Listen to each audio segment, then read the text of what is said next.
ఒక షాపింగ్తో ఇన్వెస్ట్మెంట్ చేయాలి. ఒక షాపింగ్ గురించి నేను ఆలోచించిన. ఒకటేసారి 10,000 20,000 పెట్టి షాపింగ్ ఎవరైనా చేస్తారా? ఎవరి గురించి వదిలేసి నాకు అంత స్తోమత ఉందా? ఒక్కసారి డీప్గా ఆలోచించుకున్నా.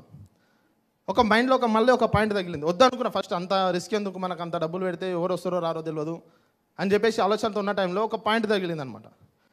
ఈరోజు షాపింగ్ గురించి మాట్లాడుకుంటే చిన్నప్పటి నుంచి ఇప్పటి వరకు ఎన్ని షాపింగ్ చేసినాం సార్?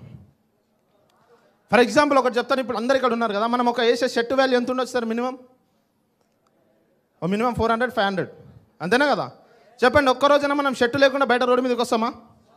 అంటే ఏదో ఒకటి మన పైన ఉంటుంది. మరి ఆ పైన ఉన్నదంటే ఎవరి దగ్గర వెళ్ళి తీసుకొని తెచ్చుకున్నామా, లేకపోతే డబ్బులు ఇచ్చి కొనుక్కొచ్చుకున్నామా? అట్లాగా చిన్నప్పటి నుంచి ఇప్పటి వరకు షాపింగ్ పేరుతో మనకి ఎంత ఖర్చు ఉండొచ్చు? ఒక 2,000 3,000, ఒక 5,000, ఎంత ఖర్చు ఉండొచ్చు? లక్షలు ఖర్చు అయినాయి సార్. చలో అది వదిలేసండి, ఇప్పటివరకు జరిగింది వదిలేసండి. నేను ఇప్పుడు మీకు క్వశ్చన్ అడుగుతున్నా. ఈ రోజు నుంచి రేపు ఫ్యూచర్లో షాపింగ్ పేరుతో మీకు 1,00,000 రూపాయలు ఖర్చు కావాలని గ్యారంటీ ఇస్తారా? చిన్నప్పటి నుంచి ఇప్పటి వరకు సింగిల్గా ఉంటాం సార్. ఆ టైంలో పేరెంట్స్ కూడా చూడవచ్చు. కానీ ఇక్కడ నుంచి మన రెస్పాన్సిబుల్ లైఫ్. రేపు మనకు ఫ్యామిలీ వస్తుంది, పిల్లలు వస్తుంది, అందరికీ షాపింగ్లో ఎవరు చూసుకోవాలి? మరి ఎన్ని ఖర్చు అవుతాయి? మళ్ళీ లక్షలు పెట్టాలి. అంటే షాపింగ్ పేరుతో ఎన్ని లక్షలు ఖర్చు పెడుతున్నాం? నేను క్వశ్చన్ వేసుకున్నా. నేను మీకు అడుగుతున్న అదే క్వశ్చన్. 4 సంవత్సరాల కింద దసరాకు ఎక్కడ బట్టలు కొన్నారో మీకు గుర్తుందా? ఎంత డిస్కౌంట్లో కొన్నారో గుర్తుందా? ఎంత రేట్లో కొన్నారో ఏదైనా గుర్తుందా? పోనీ ఆ బట్టలు ఇప్పుడు ఉన్నాయా? అంటే ఏది కొన్నా సరే టెంపరీ, యూజ్ అండ్ త్రో, అంతేనా కదా? నేను ఆలోచించుకున్నాను, నా పాయింట్ ఆఫ్ వ్యూ చెప్తున్నా. సేఫ్ షాప్లో కొన్నది ఏదో నేను పెద్ద అని చెప్పను. అది కూడా తీసుకుంటే కొద్ది రోజులు వాడదాం, పడేస్తాం ప్రోడక్ట్. కానీ బయట ఏదైతే షాపింగ్ చేస్తున్నామో దాని ద్వారా ఆ ప్రోడక్ట్ మాత్రమే వస్తుంది, అది గుర్తు కూడా ఉండలేదు. కానీ సేఫ్ షాప్లో ఇక్కడ షాపింగ్. సో నా జర్నీ సక్సెస్ఫుల్గా ఈరోజు ఇంత దూరం వచ్చిందంటే ఒక 2 వ్యక్తులు ముఖ్యమైన కారణం అనమాట.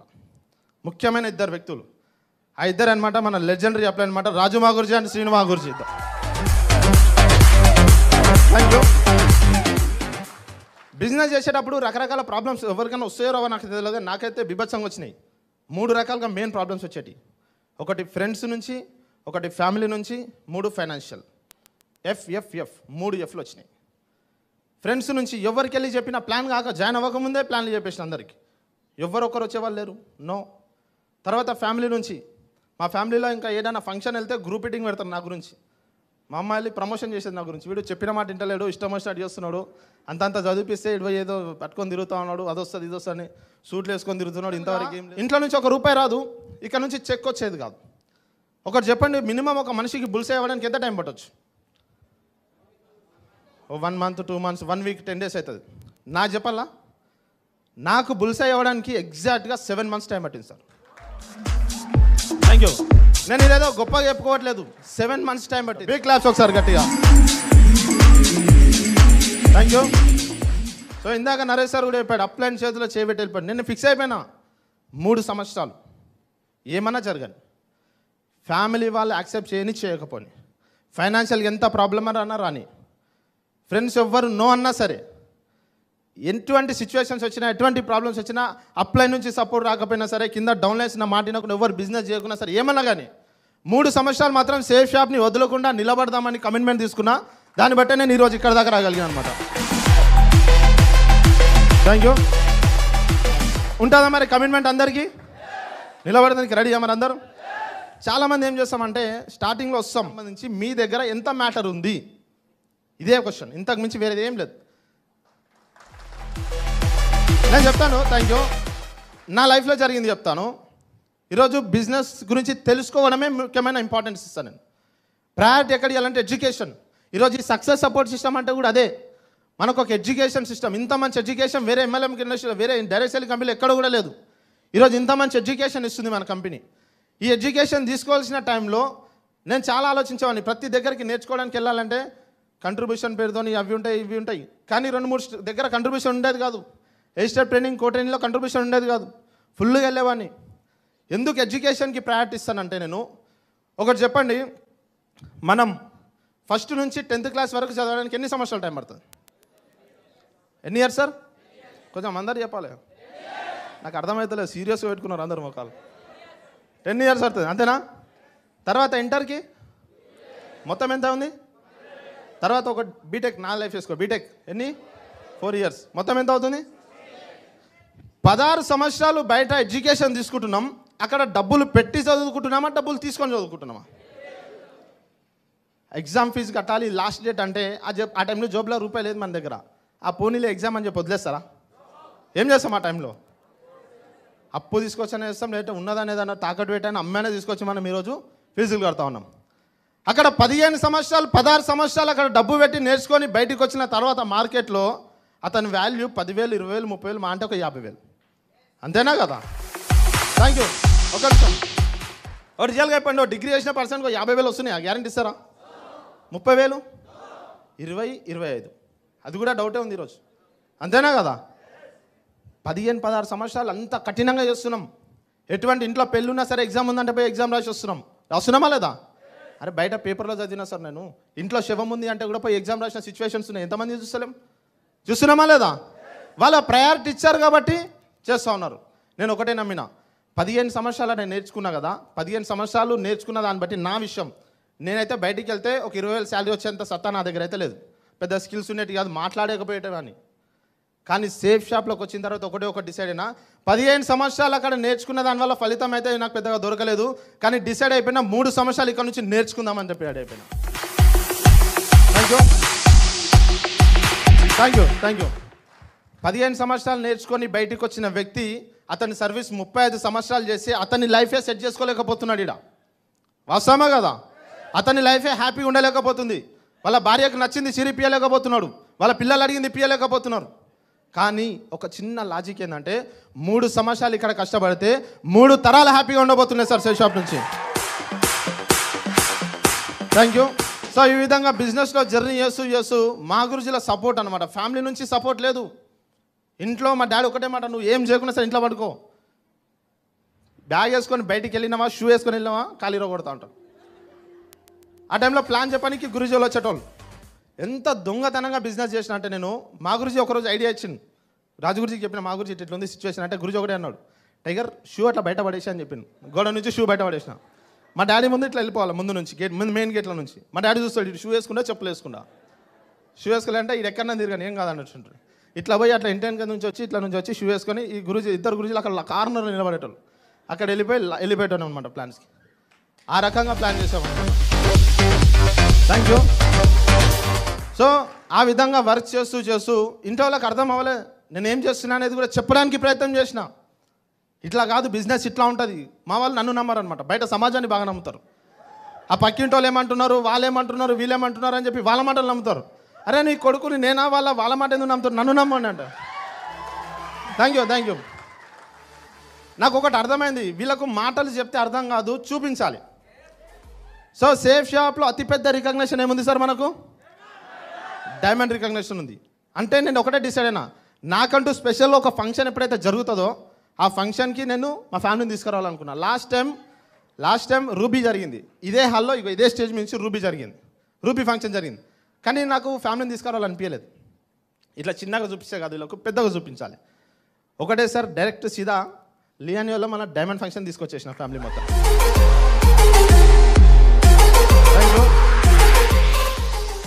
సో మొత్తం ఫ్యామిలీ మొత్తం ఇక్కడ నించోబెట్టేస్తాం. అందరికీ మా గురుజీలు వచ్చి సన్మానం చేశారు. అంతమంది క్రౌడ్, కొన్ని వేల మంది ఉన్నారు. ఇంతకు 3-4 ఉంటుంది. అప్పుడు ఫ్యామిలీ వాళ్ళ ఫీలింగ్ ఎట్లా ఉంటుంది? అది నా డ్రీమ్ ఉండే సార్, నా డ్రీమ్ ఉండే అది. ఒకరోజు కృష్ణయ్య గురుజీ డైమండ్ ఫంక్షన్కి వెళ్ళడానికి డబ్బులు లేకపోతే సీను గురుజీ ఇబ్బంది పెట్టి ఫోర్స్ చేసి మరీ నన్ను తీసుకెళ్ళింది. మస్తు తిట్టుకున్న సీను గురుజీని, డైరెక్టర్ ముంగంటే ఉన్నట్టు చెప్పేస్తున్నా. ఇప్పుడు ఇక్కడ కూర్చున్న వాళ్ళు కూడా ఫంక్షన్కి రమ్మంటే చాలామంది అప్లైన్స్ ఇబ్బంది పెట్టిన ఫీల్ అయి ఉండొచ్చు. అరే డబ్బులే ఉన్నది అర్థమే చేసుకుంటలేడు అట్లా ఇట్లా అని చెప్పేసి. సార్ వీడికి రానికి ఎంత ఖర్చు అయ్యిండొచ్చు, 1,000, 2,000, 3,000 ఖర్చు అయ్యిండొచ్చు. అప్పుడు మాకు ఫంక్షన్లు ఇక్కడ కాదు, బెంగళూరులో జరిగేటి. అక్కడ పోవాలంటే ఖచ్చితంగా రౌండ్ ఫిగర్ 5,000 గురి చెప్పేటోడు. అప్పటికి 6 నెలలు అవుతుంది, చెక్ లేదు. ఆ డీడీకి అప్పు తీసుకొచ్చిన, ఇంట్లో తెలియదు. అప్పులో ఇంటికి ఫోన్ చేస్తే పెద్ద పరేషాన్. అట్లాంటిది మళ్ళీ 5,000 అప్పు చేపించి మరి డైమండ్ ఫంక్షన్ తీసుకెళ్ళింది. అట్లా హోటల్కి వెళ్ళిన తర్వాత ముంగట నుంచున్నా, ఎవ్వరులే, నేను మా ఫ్రెండ్ ఇద్దరిని తీసుకెళ్ళినాను. ముంగట నుంచున్నాం, వెనకాల ఫుడ్ అవుతుంది, మాకు తెలియదు అది. అంత అయిపోయిన తర్వాత లాస్ట్కి పోతే ఫుడ్ కూడా దొరకలేదు మాకు. నైట్ అంతా జనరల్ ట్రైన్లో జర్నీ, నిద్ర లేదు. అక్కడ వెళ్తే ఫుడ్ దొరకలేదు. ఎగ్దమ్ మైండ్ అంతా అదే అయిపోయింది అనమాట. అంత నెగిటివ్ అయిపోయినాను నేను మొత్తం. మా ఫ్రెండ్ని తీసుకెళ్ళాను, నేను పోవడం కాకుండా, అరే మమ్మ మస్తు లైఫ్ ఉంటుంది, ఐఫై స్టార్ హోటల్ ఫుడ్ ఉంటుంది అది అని చెప్పి తీసుకుపోయినా. వాడేమో ఇట్లా చూస్తున్నాను నన్ను. ఇక ఇట్లయితే కానీ చెప్పి ఆడిటోరియం ఉంది, వాడిని ఏం చేసిన అంటే పైన పంపించేసిన, నేను కింద ఉన్నా. సో ఇక్కడ వచ్చిన తర్వాత మా గురించి ఒక రికగ్నిషన్ అవుతుంది, స్టేజ్ మీద రికగ్నిషన్ అంటే ఇక్కడ ఉన్నా నేను మెట్ల కాడ ఫోన్ వీడియో తీసుకుంటా. మా ఫ్రెండ్ ఫోన్ తీసుకున్నా, అరే వీడియో తీసుకుందాం, మన ఊరిలో చూపిస్తే మస్తు డీడీలు వస్తాయి, నమ్ముతారు, అప్పుడు వీడియో తీసుకుందామని చూపిస్తే ఇక్కడ స్టేజ్ మీద వాళ్ళ అమ్మ నాన్నను ముందుకు పిలిపించారు. వాళ్ళ అమ్మ నాన్నను ముందుకు పిలిపించి దండలు మార్పించారు అనమాట ముంగరికి. ఆ దండలు మార్పించే ప్రాసెస్లో అలా డాడీ కళ్ళలో నుంచి నీళ్ళు వస్తూ ఉన్నాయి. చెప్పది బాధతో వచ్చే నీళ్ళు అంటారా? Thank you. అది బాధతో వచ్చే నీళ్ళు అంటారా? ఏమంటారు వాటిని? ఆనంద బాష్పాలు, హ్యాపీ టీయర్స్ అంటారు. అక్కడ కూర్చున్న తర్వాత ఒక్కటి కావాలనిపించింది నాకు. మా పేరెంట్స్ కళ్ళలో కూడా ఆ సంతోషాన్ని నేను ఇవ్వాలని చెప్పి డిసైడ్ అయినా. Thank you. ఏ సిచ్యువేషన్ వచ్చినా సరే బిజినెస్ వద్దొచ్చు అని చెప్పి ఇంకా కమిట్మెంట్తో అయ్యాను. పరిగెత్తుకుంటూ బిజినెస్లోకి ఫీల్డ్ మీదకి వచ్చేసి ఎగ్జామ్ వర్క్ చేస్తూ వెళ్ళాం. అప్లైన్ ఒక సపోర్ట్ వచ్చినా రాకుండా ఫుల్గా బిజినెస్లో ఫుల్ ఫేజ్గా ఫోకస్ చేస్తాం.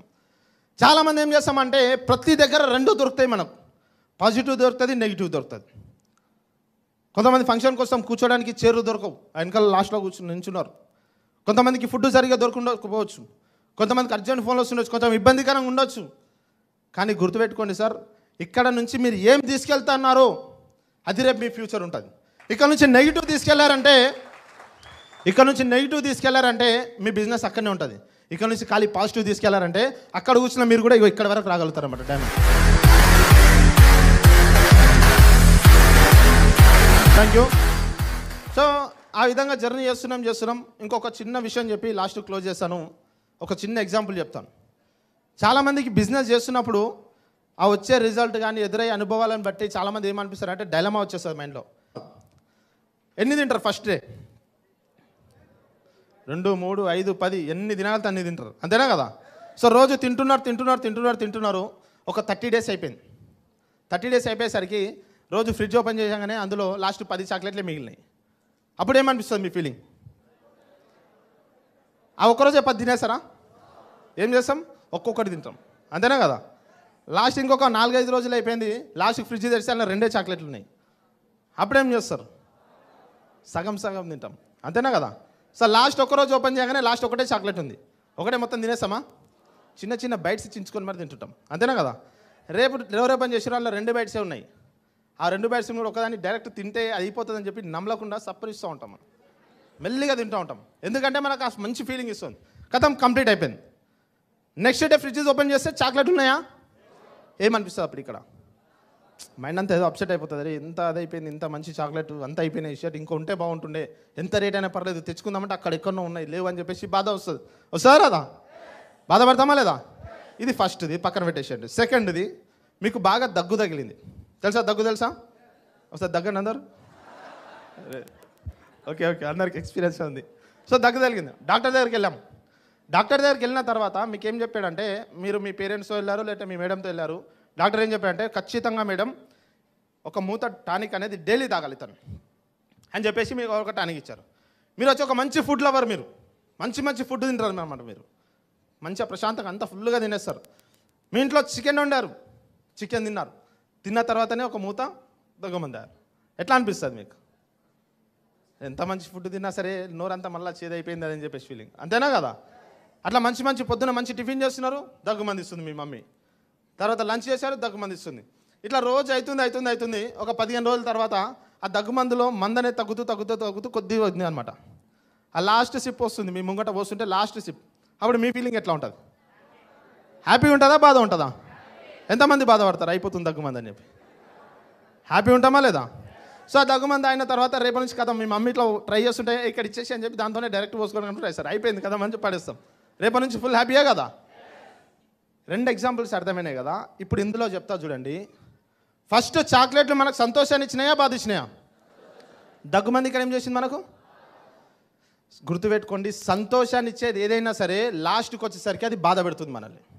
కానీ ఏదైతే మనకు బాధ పెడుతుందో అది లాస్ట్ మనకు సంతోషాన్ని ఇస్తుంది మనకు. Thank you. ఇప్పుడు దీన్ని బట్టి చెప్పండి, స్టార్టింగ్లో రిజల్ట్ వస్తలేదని బాధపడుతున్నారా లేదా? కంపల్సరీ డైమండ్ అవ్వబోతున్నారు మరి మీరందరూ. స్టార్టింగ్ మొత్తం వచ్చేసిన ఢిల్లీలో ఒకటేసారి ఫస్ట్ కాంటెస్ట్ విన్ అయిపోయినాం, అదైపోయినాం. మళ్ళీ వెనక తిరిగి చూస్తే ఎవ్వరు లేరు టీం. నాకు కింద 50 టీం ఉంది సార్. ఒక్కరైనా పని చేస్తున్నట్టు ఎవ్వరు లేరు. ఎంతమంది యాక్చువల్ నేను ఒక్కనే ఉన్నా. నేర్చుకోవడానికి ప్రిఫరెన్స్ ఇచ్చి తయారవ్వాల్సి వస్తుంది. రెడీయా మరి? సో ఈ విధంగా జర్నీలో సేఫ్ షాప్లో ఎక్స్పెక్ట్ చేయని విధంగా సక్సెస్ఫుల్ లైఫ్ అనేది లీడ్ చేస్తూ ఉన్నాం. ఎప్పుడు కూడా హైదరాబాద్ దాటి బయటికి వెళ్ళలే. ఇన్ఫ్యాక్ట్ హైదరాబాద్లో సక్క వెళ్ళలే, నేను ఉండేది ఇక్కడ లోకల్లోనే. కానీ హైదరాబాద్లో చార్మినార్ చూడలే. ఎప్పుడు చూసినా అంటే సినిమా గురించి డైమండ్ డాక్యుమెంటరీ రోజు చూసిన అనమాట. తర్వాత నా డాక్యుమెంటరీ రోజు చూసిన చార్మినార్. ఇంతవరకు హైదరాబాద్లో ఉన్న గోల్కొండ ఫేమస్, ఆ గోల్కొండ మీదకి ఎక్కలే ఇంతవరకు. కానీ సేఫ్ షాప్ నుంచి చూడండి లైఫ్ ఎట్లా ఉందంటే ఈరోజు బయట మొత్తం ఫారెన్ ట్రిప్స్ తిరుగుతూ ఉన్నాం. స్విట్జర్లాండ్, ప్యారిస్ కానీ నెక్స్ట్ యూఎస్ కూడా వెళ్ళబోతూ ఉన్నాం. మామూలుగా సేఫ్ షాప్లో కేకుంటే ఎంజాయ్మెంట్ అనేది కూడా కాలేజ్ లైఫ్లో అయిపోయింది. పెళ్ళికి ముందు ఎంజాయ్మెంట్ ఖతం అయిపోయింది అంటారు అందరు. పెళ్ళి అయిందిరా అంటే ఖతం, నీ ఎంజాయ్మెంట్ ఖతం అయిపోయినావు, ఇక నువ్వు అంతే ఇక అనేసి అంటారు. నిజమే కదా? ఎందుకు పెళ్ళైన తర్వాత ఒక మనిషి ఎంజాయ్ చేయలేడు? బాధ్యత ఉంటుంది. బాధ్యత ఏం లేదు మళ్ళీ ఇదే, అంతేనా కదా? పెళ్ళైన తర్వాత కూడా అట్లనే ఎంజాయ్ చేస్తున్నాను అనుకో, ₹1 కూడా ఉండదు చేతిలో, అంతేనా కదా? సో ఆ విధంగా లాస్ అయిపోతాం కాబట్టి పెళ్ళైన తర్వాత అన్ని బంద్ అవుతాయి. కానీ ఒక విషయం గుర్తుపెట్టుకోండి, సేఫ్ షాప్లోకి వచ్చిరంటే మీరు ఒక యంగ్స్టర్ అనమాట. ఎంజాయ్ చేయడానికి రెడీగా ఉండండి ఇక్కడ నుంచి మీరు అందరూ. Thank you. సో అట్లాగా 0 నుంచి స్టార్ట్ చేసుకొని 7 నెలల తర్వాత బుల్సై కంప్లీట్ చేసుకొని బిజినెస్లోకి వస్తూ సక్సెస్ఫుల్గా ఈరోజుకి ఆల్మోస్ట్ ఒక 4 ఇయర్స్ అవుతుంది. ఈ 4 ఇయర్స్లో నా టీమ్ సైజ్ వచ్చేసి ఈరోజు 20,000+ టీమ్ కంప్లీట్ చేసుకున్నాను సార్. Thank you. ఇంకో ముఖ్యమైన విషయం ఏంటంటే స్టార్టింగ్లో ఫ్రెండ్స్, రిలేషన్స్ వీళ్ళే ఇంపార్టెన్స్ ఉంటారు, అంతేనా కదా? నా తరపు నుంచి డైరెక్ట్గా బిజినెస్లోకి వచ్చిన నా ఫ్రెండ్స్ ముగ్గురు. ఈరోజు ఆ ముగ్గురు కూడా పనిచేస్తలేరు. చాలామంది డైలమాలు ఉంటారు, నాకు తెలిసిన వాళ్ళు ఎవ్వరు వస్తలేరు, ఇక నేనేం చేయాలనుకుంటారు. నాకు తెలిసిన ఫ్రెండ్స్ ఎవ్వరు రాలేరు, కానీ నాకు తెలిసిన అప్లైన్ పట్టుకున్నా. ఈరోజు అప్లైన్ అండ్ సపోర్ట్ ద్వారా నేను 20,000 టీమ్ని లీడ్ చేస్తా ఉన్నా ఈరోజు. Thank you. మరి రెడీయా మరి అందరు అట్లా ఈ విధంగా చేయడానికి? 35 ఇయర్స్ సర్వీస్ చేసి మన లైఫ్ సెట్ చేసుకుందామా, లేదంటే 3 ఇయర్స్ సర్వీస్ చేసుకొని 3 జనరేషన్లు సెట్ చేసుకుందామా? 3 ఇయర్స్ 3 జనరేషన్ చేయడానికి రెడీయా? ఒకసారి చెప్పండి మరి. 3 ఇయర్స్ 3 జనరేషన్ చెప్పండి మీరు. 3 ఇయర్స్. సో 100% సార్, ఎవరైతే మనస్ఫూర్తిగా మాట వస్తుందో వాళ్ళు 100% 3 జనరేషన్. ఒక చిన్న లాజిక్ చెప్పండి, 3 తరాలు సెట్ అయినాయంట, తర్వాత తరాలు సెట్ అయినట్ట కానట?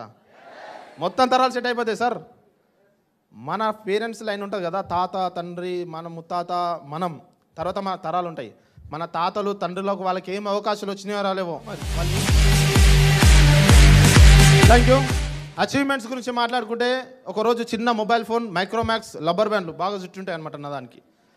బిజినెస్లోకి వచ్చిన తర్వాత కూడా స్టార్టింగ్లో అటువంటి సిచ్యువేషన్ నుంచి ఈరోజు సేమ్ నరేష్ సార్ మా గురించి ఎట్లుంటే అదే వెళ్ళిపోతాం అనమాట. సో ₹1,00,000 యాపిల్ ఫోన్ వాడుతూ ఉన్నాం. ఒక డ్రీమ్ ఉండే, ఇంటి ముంగట 4 పైల బండి అడిగినా, డాడీ బండి కావాలి నాకు అని అడిగితే ఏమన్నాడు తెలుసా? రే నీకు పెళ్ళి చేస్తాం కదా, వినండి, పెళ్ళికి వెళ్తాం కదా, పెళ్లి చూపులకు వెళ్ళినప్పుడు నీకు అమ్మాయి నచ్చినా నచ్చకపోయినా నో ప్రాబ్లం, ఆడ మాత్రం మా అబ్బాయికి నచ్చిన బండి పెడతా అంటేనే పెళ్లి చేసుకున్నామని చెప్తా అన్నాడు. ఒకవేళ అమ్మాయి నచ్చింది, బండి మేము అంతా పెట్టుకోలేం, మొత్తం పెళ్ళి క్యాన్సిల్ చేద్దాం రా, మా డాడీ నాతో చెప్పాడు అనమాట. అట్లాంటి స్టేజ్లో ఉన్న నేను ఈరోజు 15 లక్షల క్రెటా కార్లో తిరుగుతూ ఉన్నాను సార్ ఈరోజు బిజినెస్. Thank you.